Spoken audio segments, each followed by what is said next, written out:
Pastor, meus queridos, irmãos, para a gente poder sentar rapidinho, abre a sua Bíblia aí, por favor. Atos dos Apóstolos. Eu não disse para sentar não, mas tá bom, pode ficar sentado agora, pode ficar sentado, não tem problema não. Abra sua Bíblia aí, Atos dos Apóstolos, pode se sentar. Vamos ler então a leitura. A culpa é minha, irmãos, eu devia ser mais claro. Atos dos Apóstolos, capítulo de número 8, leremos a partir do versículo 26. Atos dos Apóstolos, escrito pelo médico Lucas, capítulo 8, versículo 26. Eu não me lembrava que tinha, além da ceia, a questão das missões, mas Deus, que sabe de todas as coisas, me deu exatamente uma palavra sobre um estrangeiro, exatamente sobre as primeiras missões da igreja. Então Deus sabe de todas as coisas e controla tudo. Atos 8, 26, quem achou, diga amém. Quem não achou, diga faltei na escola dominical. Amém. Diz assim a palavra do Senhor. E o anjo do Senhor falou a Filipe dizendo, levanta-te e vai em direção ao sul, e a caminho que desce de Jerusalém para Gaza, que está deserto. E levantando-se foi.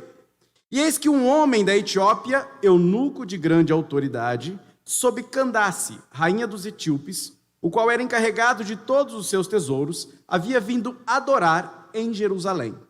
E estava retornando, e assentado na sua carruagem, lia o profeta Isaías.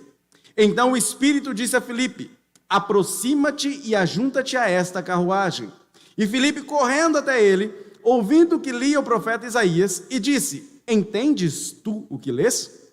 E ele disse, como poderia, se algum homem não me orientar? E rogou a Filipe que subisse com ele e se assentasse. E o lugar da escritura que ele lia era este, ele foi levado como ovelha para o matadouro e como cordeiro mudo diante do que o tosquia, assim ele não abriu a sua boca. Na sua humilhação foi tirado o seu julgamento, e quem declarará a sua geração? Porque a sua vida é tirada da terra. E respondendo o eunuco a Filipe disse, rogo-te, de quem fala o profeta isto? De si mesmo ou de algum outro homem? Então, abrindo Filipe a sua boca e começando nesta mesma escritura, lhe pregou acerca de Jesus. E ele indo em seu caminho, e chegaram até certa água, e o eunuco disse, eis aqui água, o que impede que eu seja batizado? E disse Filipe, se tu creres de todo o teu coração, você pode. E ele respondendo disse, eu creio que Jesus Cristo é o Filho de Deus. E ele mandou parar a carruagem, e ambos desceram à água, tanto Filipe como o eunuco, e ele o batizou. E quando eles subiram da água, o Espírito do Senhor arrebatou a Filipe, e o eunuco não o viu mais. E ele prosseguiu o seu caminho, regozijando-se. Mas Filipe se achou em Azoto, e pregou em todas as cidades que passou, até que chegou a Cesareia. Amém? Essa é uma história, irmãos, que nos fala de um estrangeiro alcançado nas primeiras missões da igreja, por talvez o primeiro evangelista com este título, Felipe. E este texto, esta história, nos vai falar de um Deus que busca alguém que era desprezado. Por isso, para nortear este pensamento e a nossa explanação, eu coloquei o título desta mensagem como Deus dos desprezados. Eu quero provar para você, até o final desta mensagem, que Deus é o Deus dos desprezados. Nessa narrativa, nós vemos a igreja se espalhando pelo mundo. Lembre-se que ao final do livro de Lucas, do Evangelho de Lucas, Lucas já registra que haveria outros atos que Jesus traria o povo para evangelizar e que este povo se espalharia evangelizando, dizendo ao povo que esperasse em Jerusalém até que determinado ato acontecesse. O que se cumpre no começo do segundo livro de Lucas, Atos dos Apóstolos, no capítulo 2, em que o Pentecostes acontece. E aí, meus irmãos, a partir do Pentecostes, diz já no prólogo do livro de Atos, Lucas registrando, falando a seu, talvez, patrocinador, Teófilo, vai dizer a ele: olha, aqui eu quero dizer a você, como diz Atos 1:4, para que você possa conhecer e ter certeza das coisas nas quais você já está sendo instruído. Lucas, então, vai falar sobre os atos do Espírito Santo. Tentaram, inclusive, colocar o título deste livro como Atos do Espírito Santo e não como Atos dos Apóstolos, porque o Espírito norteia todo o livro. Pois bem, logo no começo, nós vemos o Espírito Santo agindo e espalhando os irmãos a falar de Deus, como o próprio texto diz em Atos 1:8, Jerusalém, Judeia, Samaria e até os confins da terra. Tem um dado interessante neste texto de Atos 1:8. A palavra confins da terra aí tem uma localização geográfica. A tradição localizava este confins da terra ao sul do Egito, em um reino chamado Núbia, que depois seria chamado Etiópia também. Não é a mesma Etiópia que nós conhecemos hoje. No Antigo Testamento, este mesmo reino era chamado de Cush. E esse confins da terra era exatamente essa localização mais distante, ao sul do Egito. E Núbia, que era este reino, tinha uma rainha. E o título desta rainha era Candace. Candace não é o nome da rainha, Candace era o título, assim como rei, faraó, czar, era um título, Candace. E era exatamente este local, bem ao sul do Egito, que era chamado de confins da terra. Pois Filipe, um dos primeiros diáconos, começa a pregar justo no local onde nenhum judeu queria pregar, Samaria, local de desprezados, de povo mestiço. Mas Filipe escolhe exatamente esse local de desprezados para pregar o evangelho de Cristo.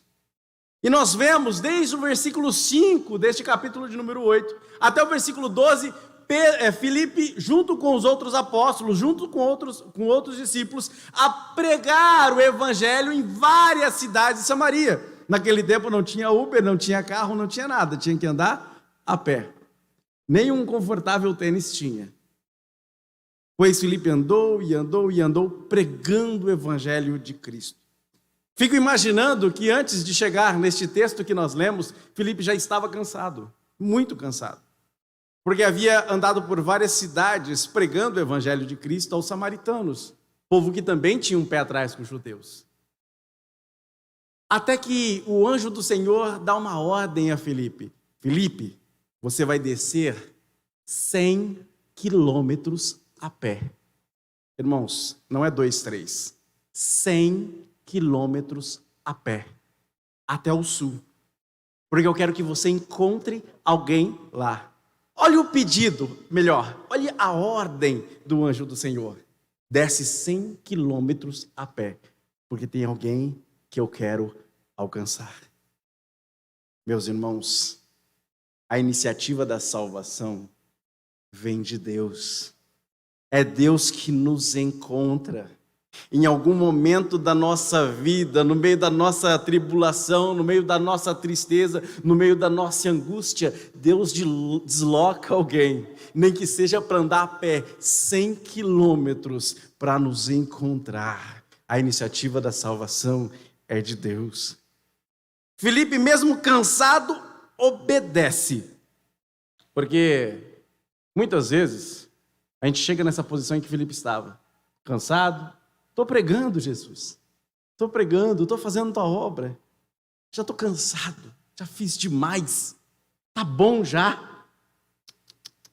Ei, Filipe, tem mais uma coisa para você fazer. Não descansa ainda não, seu descanso não é aqui, tem mais coisa para você fazer. Quantas vezes no momento de tristeza, de cansaço, depois de lutar tanto, eu gosto do Rogério e da Lana, porque quando eles falam de algum testemunho, a gente se identifica. A gente luta tanto, é tão cansativo, mas aí de repente vem Deus: não, calma aí, tem mais experiência para você passar, meu filho, calma aí, você não está pronto ainda não, seu descanso não é aqui. Me lembro que um casal de missionários ficou 50 anos na África, pregando o Evangelho de Cristo. E aí chegou o grande momento deles virem embora para a América. Eles eram americanos. Eles entraram no navio, coitadinhos, não tinham muito recurso, terceira classe. Vêm de navio e ficam imaginando, um conversando com o outro. Olha, minha velha, vai ter uma bandinha para receber a gente. A gente conquistou tanta alma para Jesus na África. A gente fez tanta coisa. Tem certeza que vai ter uma festa na igreja para a gente. Tem bolinho pronto para a gente. A nossa casinha está lá, vai ficar tudo bem. Mas vai chegando perto do local e eles ouvem os barulhos de tambores. Opa, olha o tamanho da festa. De repente ele vê um monte de bandeirolas coloridas. Ele diz, olha, velha, olha aqui. Vão receber a gente com banda e tudo. Quanta gente, que beleza. Mas ao atracar o navio, eles estão na terceira classe e demora para chegar. Quando eles chegam, não tem mais nada. Está tudo sujo o chão. Não tem nada no porto, ninguém está esperando. A festa era para outro. E aí o missionário fica irritado. Irritado, pastor Samuel. A gente passou 50 anos no ministério, dedicando tudo. E agora, qual é a nossa recompensa? E ele fica bravo. E vão para casa decepcionados os dois. O homem tão irritado estava que olha para a mulher, olha, fica aí, que eu vou dar uma volta, que eu estou cansado. Estou cansado disso tudo. Entreguei 50 anos da minha vida para nada. Ninguém recebeu a gente. Pergunta aí para esse seu Deus o que a gente vai receber de recompensa. Já não era mais o Deus deles, era o Deus só dela. E ele vai e dá uma volta, e aí quando volta, encontra ela orando. Ele dá um tom de deboche para a pergunta, diz, e aí, falou com o seu Deus? Ela diz, falei. E ele respondeu? Respondeu. E qual foi a resposta dele então para nós? Ele disse que a gente ainda não chegou em casa.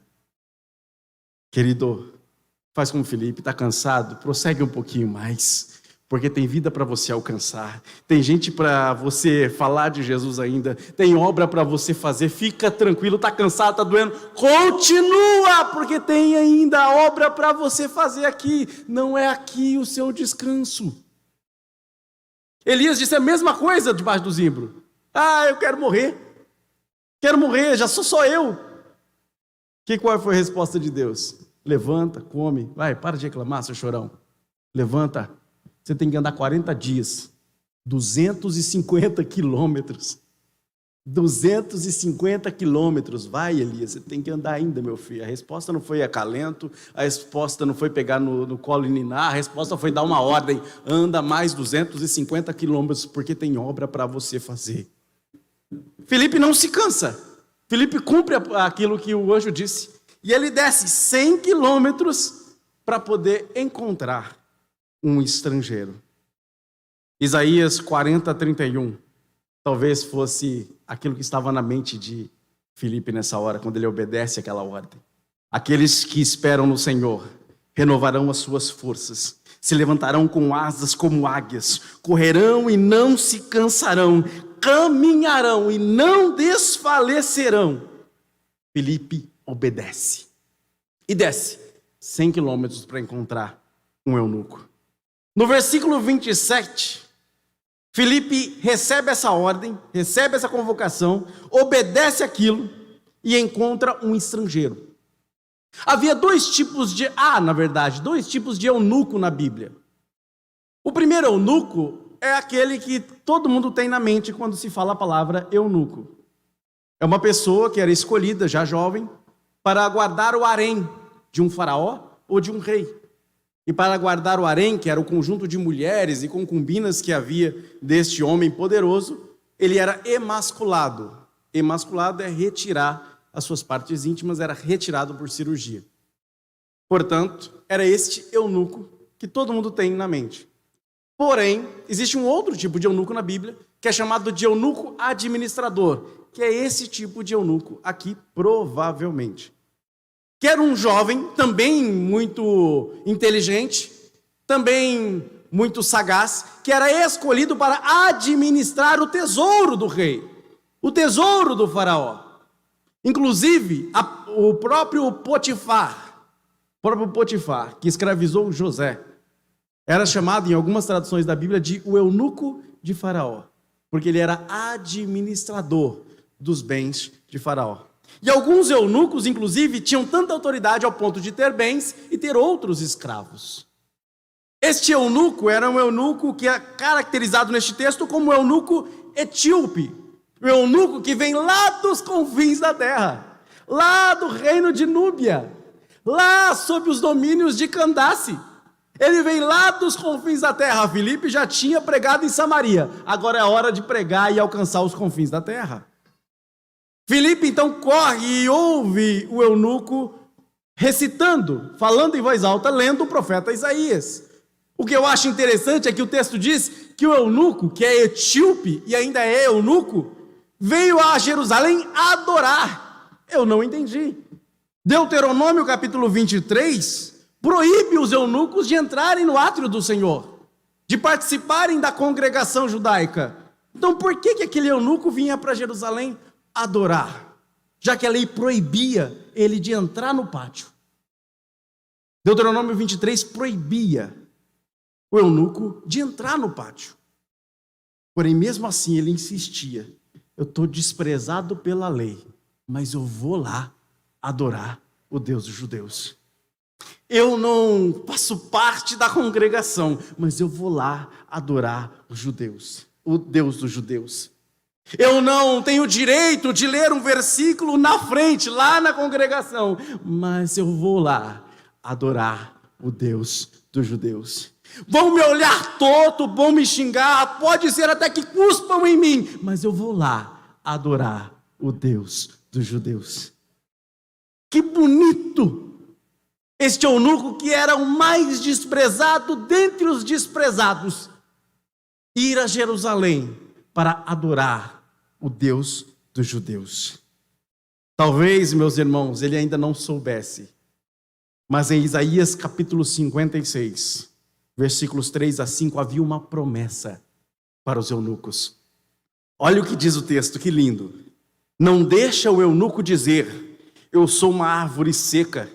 Portanto, assim diz o Senhor aos eunucos que guardam os meus sábados e escolhem as coisas que me agradam e agarram-se ao meu pacto. Precisamente a eles darei eu, em minha casa, dentro dos meus átrios, um lugar e um nome melhor do que o de filhos e filhas. Eu darei a eles um nome eterno no que não será cortado.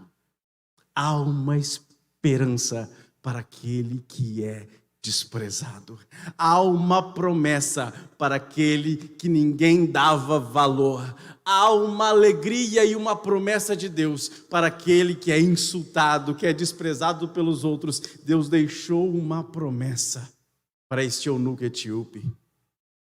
E Davi e Felipe é enviado àquele lugar para falar desta promessa ao eunuco.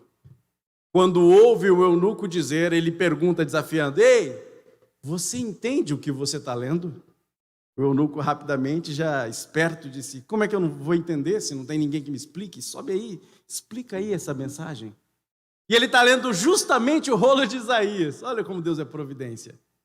Justamente o rolo de Isaías, pertinho deste texto que acabamos de ler.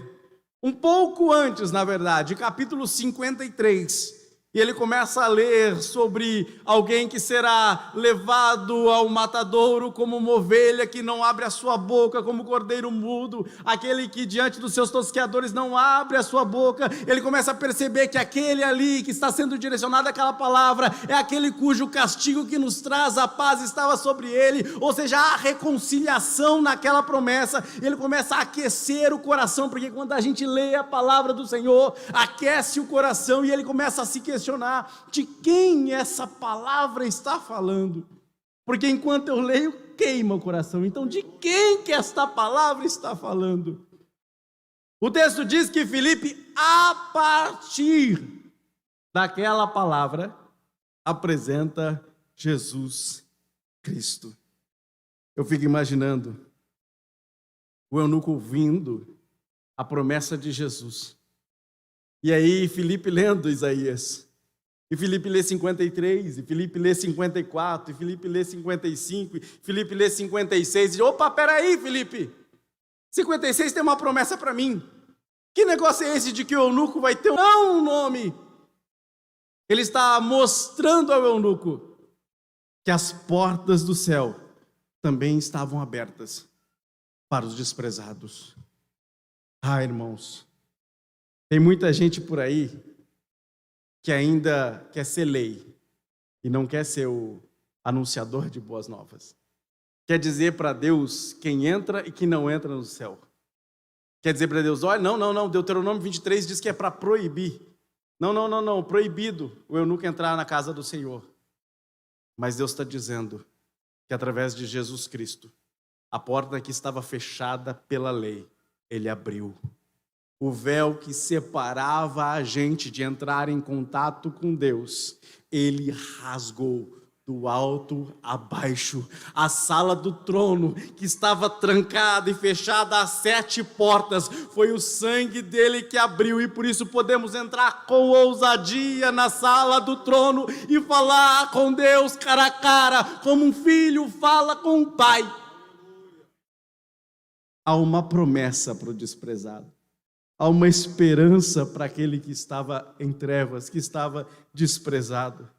Isaías 9:2 traz o alento para aquele eunuco, e não só para aquele eunuco, porque aquele eunuco nos representa.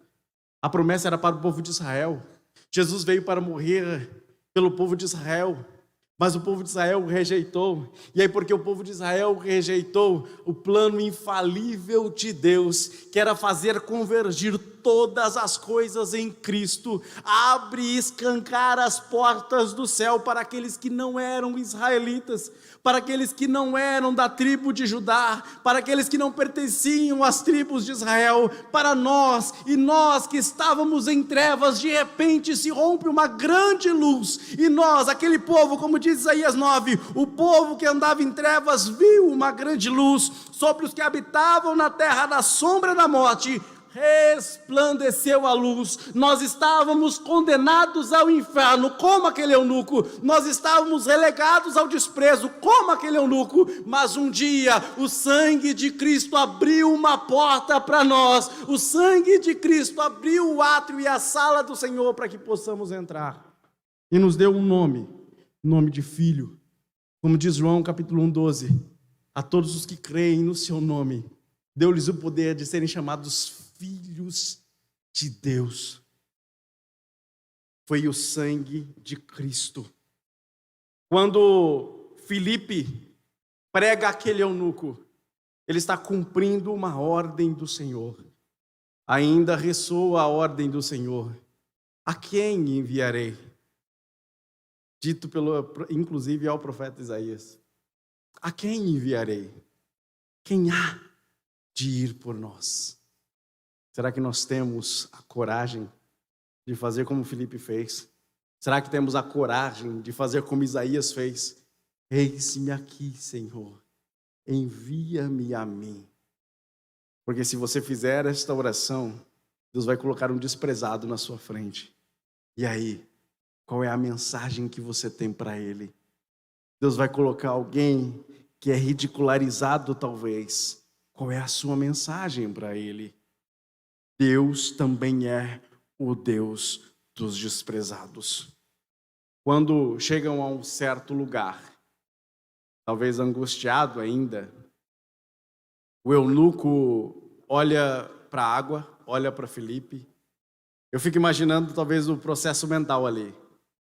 Será que ele pensa: e se eu perguntar, Filipe, aqui tem água, o que me impede de ser batizado? Percebeu a pergunta? O que me impede de ser batizado? Talvez ainda restasse aquela dúvida no seu coração, dizendo: será que ele vai citar a lei para mim? Será que ele vai dizer que existe alguma coisa ainda que impede? Será que ele vai falar: olha, primeiro, antes de tudo, você tem que fazer isso. Será que ele vai colocar peso nas minhas costas antes? Então não vou sair falando, eu vou perguntar primeiro: Filipe, tem água ali. Filipe, tem água ali. O que me impede? Irmãos, nós estamos diante de um diácono, de um evangelista, porque depois Lucas, capítulo 21, de Atos dos Apóstolos, vai chamar de Filipe de o evangelista. E vai citar que ele tinha 4 filhas que profetizavam.